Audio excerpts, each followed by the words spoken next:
There you go. Oh, let me just remind my text. Okay, so do you guys want a reminder of the rules before we start, or? Yes, please. Okay. You will have 2 minutes to respond to a question. The responses, you can only speak when called on. Rebuttals are allowed, but please keep it brief. Other than that, do whatever you want. No rules. No relatively rules. Cookies!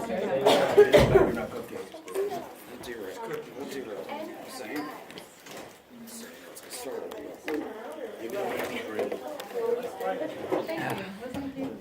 Okay.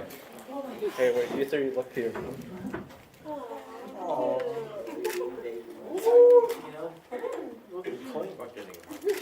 Alright, thanks. Okay. So, yeah, we'll be taking pictures of the entire thing. And there will be video available for the entire debate. So, I can't get this on. Like, okay. it's too long. There's no way I can. It's too long. I can't really post it. Are we ready? Okay. So, first question, and let's have Michael start on this one. How should the United States carry itself in international affairs, specifically pertaining to countries who abuse human rights or those whose government systems that the U.S. does not see as appropriate? Well, I believe that the U.S. should be staying out of other governments' affairs unless they are they're violating their human rights of other citizens. I think as like the most powerful or one of the most powerful countries, we should be taking a stand against people that can't stand up for themselves. Okay. I agree with what Michael has said, but I believe that as a country that has a strong military and a very strong belief system, that with hard work we can achieve the things we want. I feel that we should not try to force our views on other countries, but I feel that we should stand strong and try and give them something to adjust towards. Try and change them to a more democratic value rather than staying in their normal ways. Okay. I believe that international affairs should directly correlate with what the American government, us as a whole, already agree with. So allying with countries who we have a strong connection with and a strong bond with, and dealing with tyranny in other countries, I believe that that's not solely up to us. It's up to the United Nations, because we need to make sure that we're making sure that we are taking care of our people to the best of our abilities before we extend anything else to anyone else.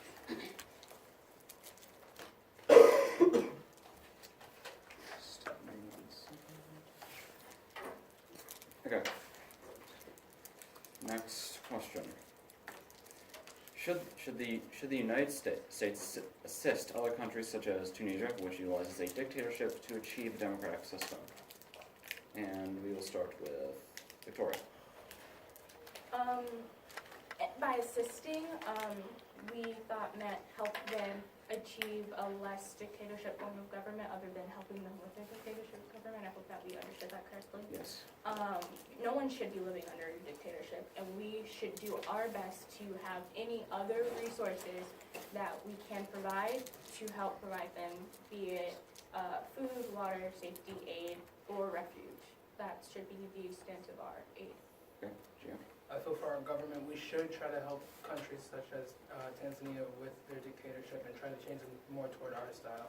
I feel that with a dictatorship in place, it's not going to do anything but drive everything in their country downward. And with our country, the way we're going, we're improving, we're constantly growing.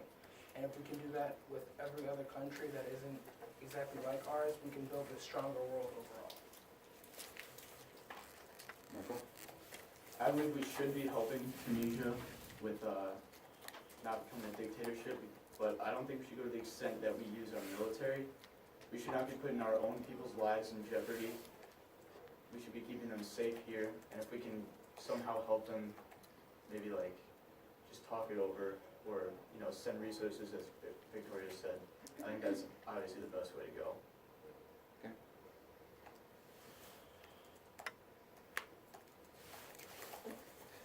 Okay, so next question. Congress requires that every president submit a national security strategy for the United States. What changes would you make to the current one? And we'll start with Gio. In the current security strategy, Donald Trump suggested making the visas harder to obtain. I do not agree with that, and I feel that if anything, we should be making it so it's easier to get into the country. Not letting everyone in, but making it so that it's not something that people are trying to get into the country illegally, that they're trying to become legal citizens and truly help our country grow. Okay. Michael? I agree with that because I think we should be not making it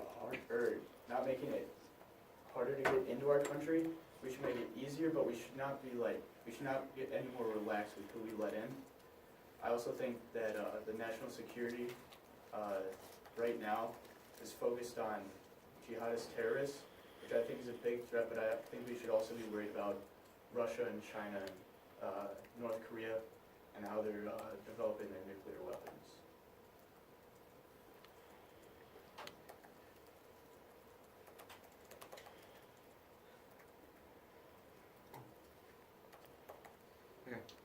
Victoria? Going along with the idea of terrorism, our country has developed surveillance, and they use think threat technology to listen on not only international affairs, but national affairs, which causes distrust between the government and the United States citizens. There is a way for us to protect our citizens using this technology without infringing on our rights, and I think that's very important, and we should go back to the days of making sure that we make sure that American citizens are protected first, and making sure that anyone outside of the country we vet completely instead of turning straight to our citizens.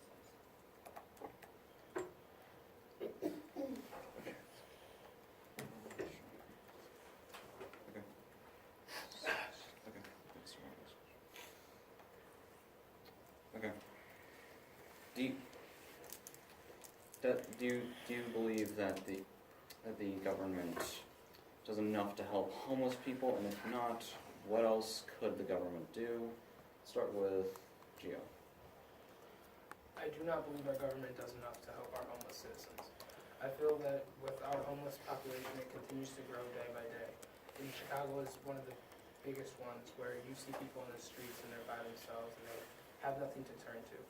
With our government, we try to give them openings, but we don't give them anything to really hope for. The things that we give them that you can't really obtain without having some form of ID, things that homeless people cannot obtain. I feel that our government, we should put a program in place. We already have organizations that do it, but they're non-funded. They're pretty much charity-based, and they're only given by those who volunteer. I feel our government should put forth more effort into helping groups like that to help people get IDs, help them get on a change in their lives, to help them become citizens to help our country grow.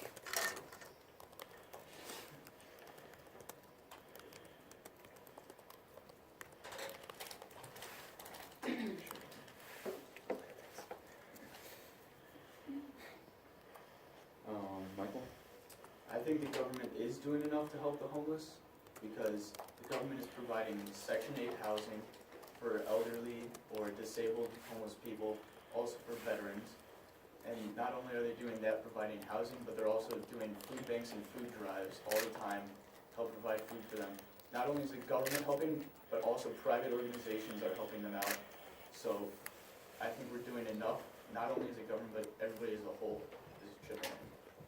Okay. And Victoria? I do not think that the government's doing enough to help homeless people, because in 2016 there were over 600,000 homeless people in the United States, and due to government programming that has gone down to only 500,000.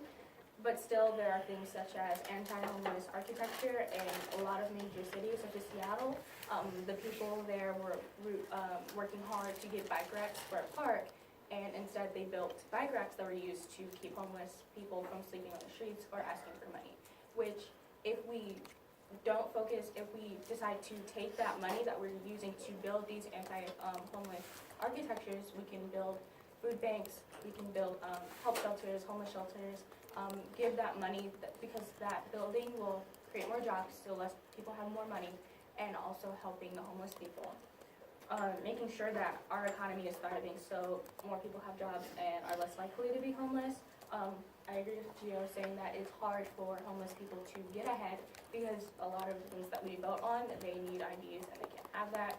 A large percentage of our homeless population are veterans and LGBT youth, so making sure that we take care of our citizens, making sure that they won't be homeless to begin with.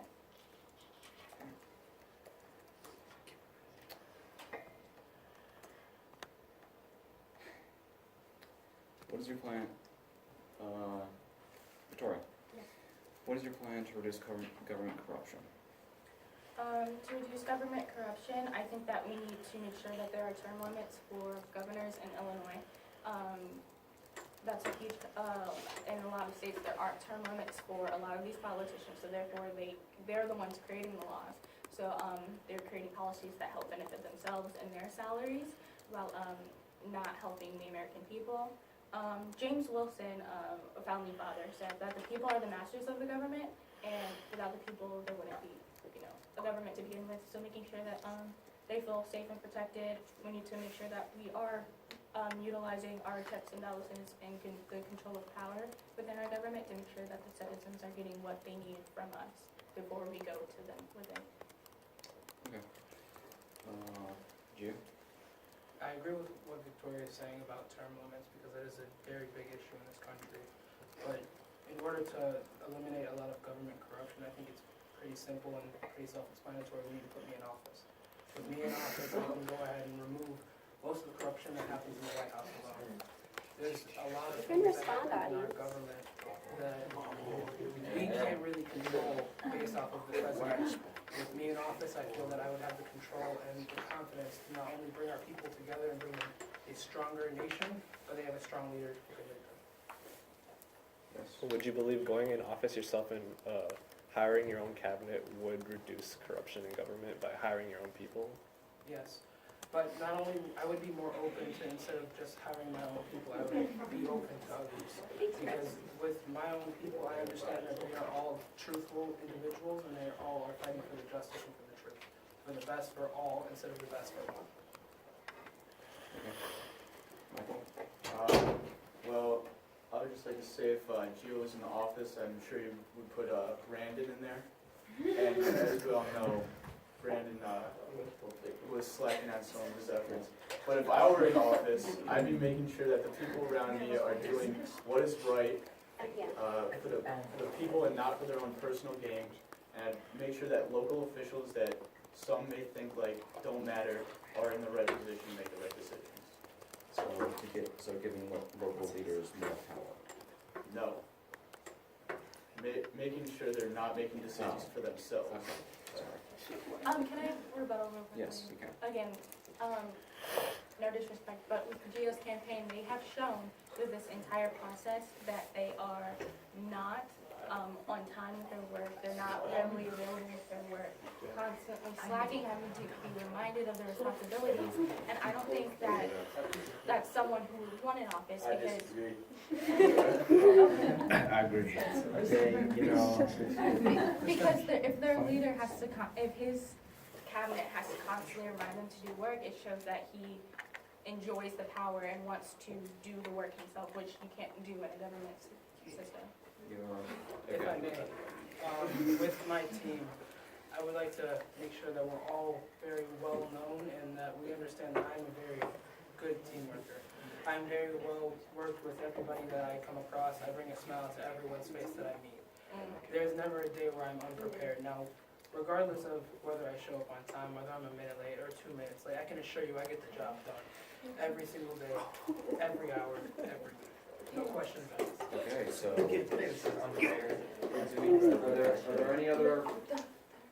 there any other relevant remarks that you would like to make? Okay. Wait, can I make a relevant remark? Can I make a relevant? Okay, so based on the stuff you guys have been saying, specifically Victoria and Michael, you guys have kind of been not in line with the parties you say you've been saying. You've been saying things that are Republican ideas, but you're a Democrat. So that doesn't really make sense to me. So, like with the homeless people thing, like you believe that they're doing more than enough, and you believe that they're doing not enough. Those don't really necessarily fall into each other because if they're not doing enough, they need more funding, which is kind of the Democrat idea. So, Okay, Yeah. yes. Okay, so just to go, or talking, or adding on to what Jack just said, but I think it's also like really important to like remember that like not your political party, I guess every single view that is set up for the Democratic Party is not what every single candidate is gonna follow. There's also something that goes along with your own like personal beliefs, what you plan to do when you get in office. So I think like yes, how they word like opposite, I also just believe that that's also part of their own personal movement that makes their campaign like, you know, platter different than the other No. person's. Makes it that was unique. just an example. Okay. No, There's You more. are all right. You are all right. Okay, silence. I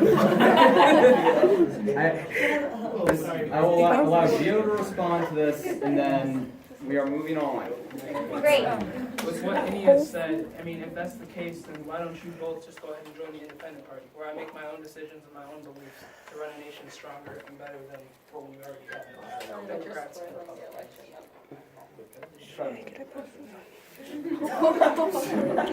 Okay, so, okay. Moving on. Okay, so, next question. Let's start with Michael. Do you believe that gun control laws will reduce the violent crime rate? I think gun controls will reduce violent crime rate to an extent, but I think that being stricter on gun control laws will help a little bit, but I think what we need to do is make it harder for somebody to go out and get a gun. I also think it's more, Excuse me? Sorry, he just needs to take a break. He's, Resume? yeah, we need to make it harder for somebody to buy a gun, more background checks, and making sure that if somebody were to like get a gun from somebody else, that person with the gun is responsible for it. Understood? I just received a death threat from Chris. Okay, that is not relevant. Gio? I do not believe that stricter gun laws will really do much to crime rate. Yes, it might drop a little bit, but overall, those who are trying to get a gun to do things illegally will still find a way to get guns because they do it now. I mean, we have things in place where it takes time to get such deadly weapons, but you see people in Chicago all around, and I can assure you half of them don't have any form of certification or anything like that. In order for us to truly drop our crime rate, it needs to go a lot further than just gun laws. We need to be looking into our homelessness. We need to be looking into poverty. We need to be looking into legalizing marijuana, things like that. So it lessens the drug trade. So violence and crimes like that are a lot more reduced. That would take our percentage now and probably drop it 10, 15% a month. Okay. Victoria? I believe that the right to bear arms is something that's written in our Constitution. But gun control isn't the only effective way to reduce the violent crime rate in our country. It may initially reduce the crime rate, but we need to go a step further. Seeing that it might manifest itself in different ways. Gun control only covers the root problem of violence in our country. So to actually deal with this problem, we need to improve the economics and the education systems for our NSW youth. And as someone who grew up in the inner cities, I can tell you, people, just like Gio said, people are going to find guns no matter what. And it's hard because people don't trust the police, so they decide to do what they want with that, which is not a way to deal with the government. So we should provide better mental health care for teenagers and veterans. And regulations are needed, just like for anything, in a way that doesn't take away the citizens' rights. Because the FDA regulates our food and medicine, and that works fine. Oh. Okay, sorry. The FDA regulates our food and medicine, which works perfectly fine. So making sure that our citizens are still able to access weapons with some regulation, that might help start lowering the crime rate in our country. Okay. Any responses? Okay. on this one. Okay. Next question. Gio, do you support Planned Parenthood? Of course, I believe that the choice to be able to choose, especially for a woman, is something that we should be embracing, not discouraging. In our country, there's a lot of cases where we favor those who have hurt women and who have wrongfully committed crimes and have raped certain women, and those women become pregnant. Now, with that happening, they favor more so the father, the rapist, and they let him pretty much dictate whether he gets custody and things like that. That is not something we should be supporting. We should be supporting the women and their choices to choose. Because these women are being forced into things that they don't want, can't afford, or purely don't want. I mean, we need, as a country, we need to support women and push forth education. That way they know what they're getting themselves into and they know all of their options. Michael? I do support Planned Parenthood because someone going on such a long journey as raising a child or something stressful as that, they don't know what they're doing. You obviously are going to need help. I think that it helps provide guidance to those young people if they might not be in the position to raise a child, or there are options that they can go to. I think that it is your body, your choice, so you should be able to do what you want with abortion. Okay, Victoria? Of course, I support parenthood, and we have to remember that it's not just an abortion center. It provides education, birth control, hormones for trans people, and other forms of education. As a government, as a way to, like, the government, giving money to Planned Parenthood, it should be up to the state's governments of what they decide and what the state's citizens need from them, because everywhere is different, everything is different. Their teen pregnancy rates higher in certain states than others, so they might deal with that in a different way. So, of course, it's a woman's right to choose what she does with her body, how she prevents getting pregnant, how she deals with getting pregnant, and how she learns more about her body. Okay. Next. I got one more thing to say. That's all right. Okay, 45 seconds. All right. I think that birth control should be covered by insurance as well, because not only to help for Planned Parenthood, this will it'll help decrease the rate of unplanned pregnancies, and then that's pretty much it. Birth control is typically covered by most insurances. Not a lot of Incorrect. male contraceptives are, not female. No, female contraceptives are as well. So, Blue Cross Blue Shield, and Okay. there's also Everyone?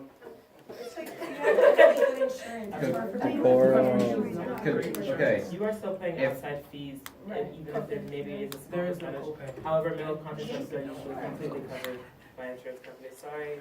And if your insurance doesn't cover birth control, it's up to like $100. Okay. Is there any? And male Viagra is covered by. Right, okay. Please. Ready, ask the next question. Okay. Next question.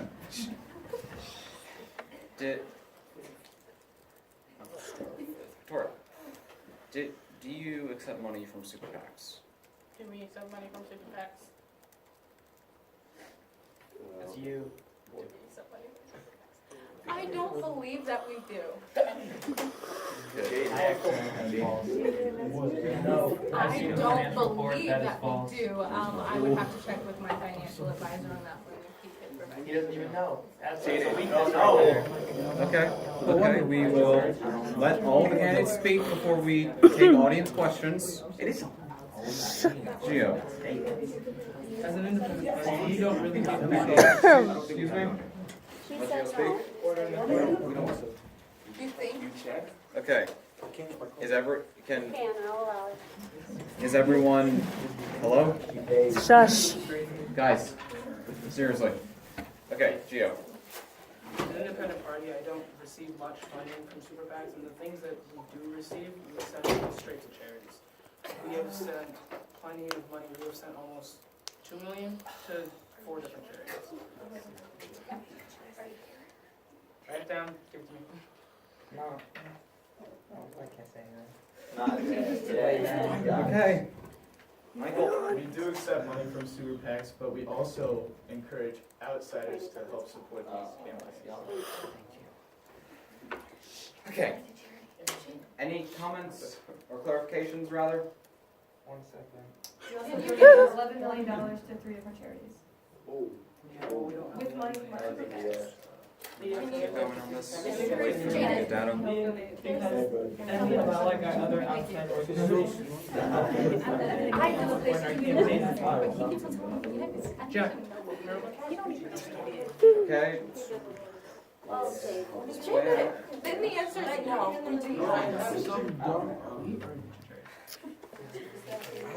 The answer would be no then. The answer is no, thank you. I knew what I'm doing. So it is confirmed that the answer is no. The answer is no.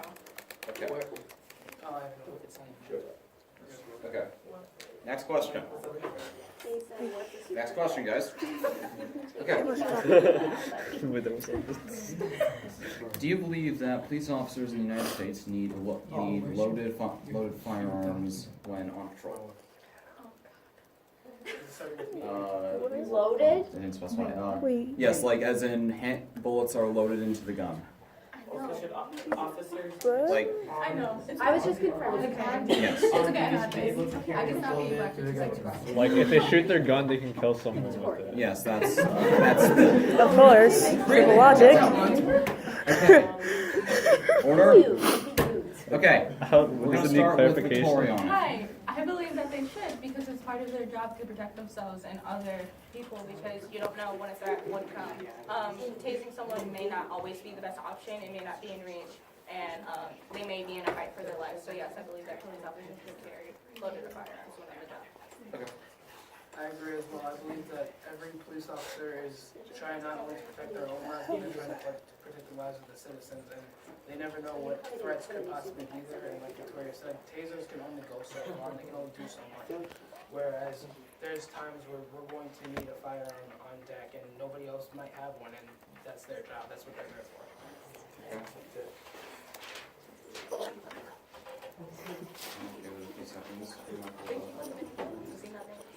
Michael, are you prepared to respond?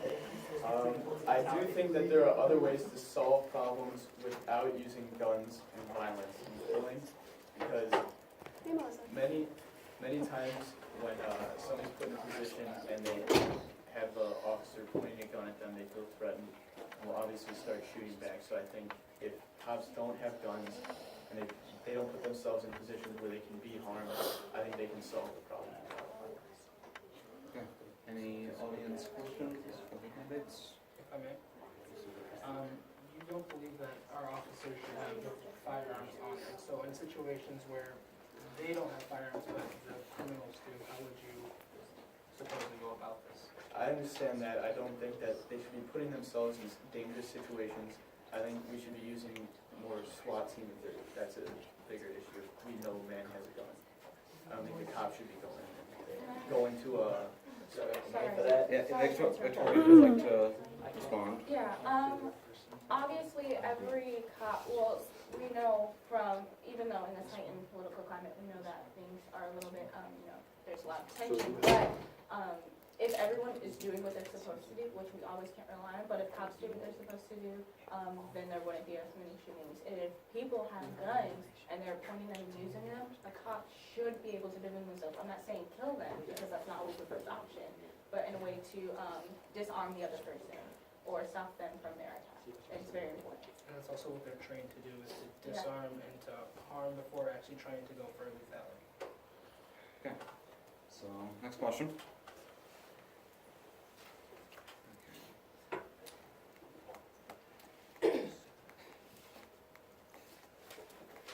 Okay.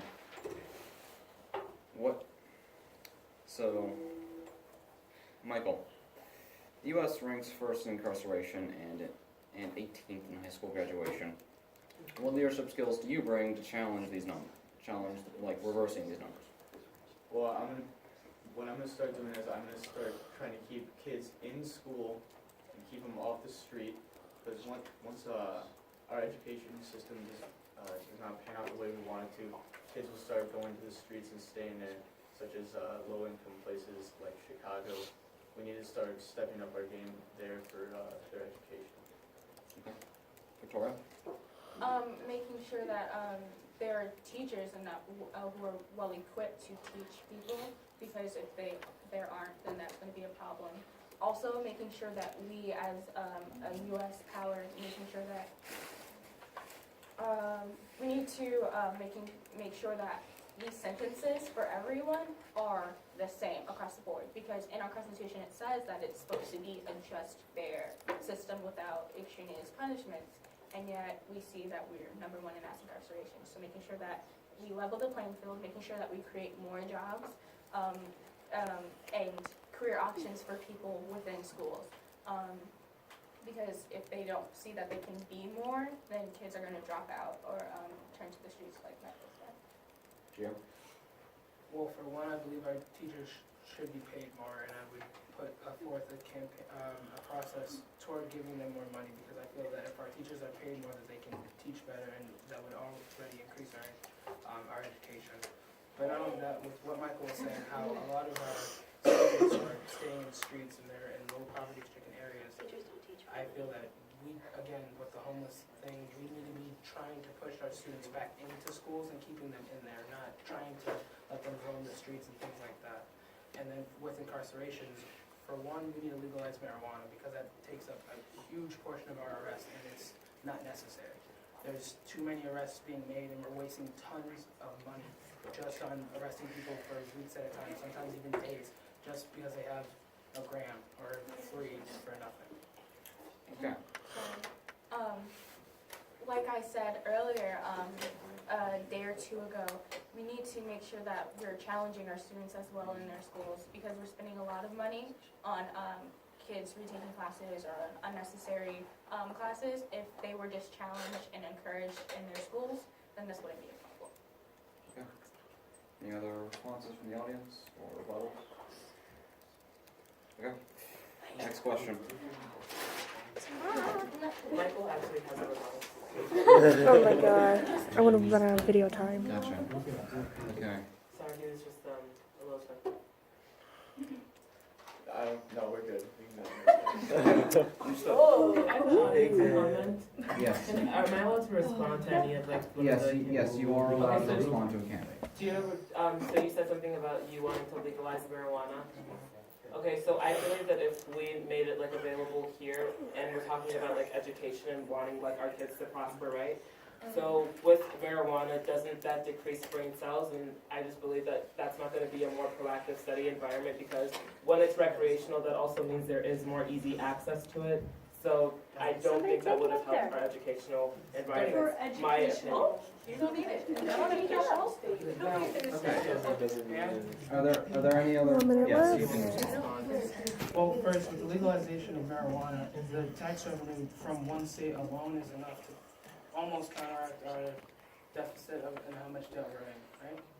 Now, if we were to legalize that in all 50 states, we can get rid of our debt entirely, increase our payment to teachers, and not only that, but with marijuana, we would have a limit as to where they can start using it. Obviously, we're not gonna let teenagers use it in high school and things like But that's that. what we want to say with alcohol, don't we?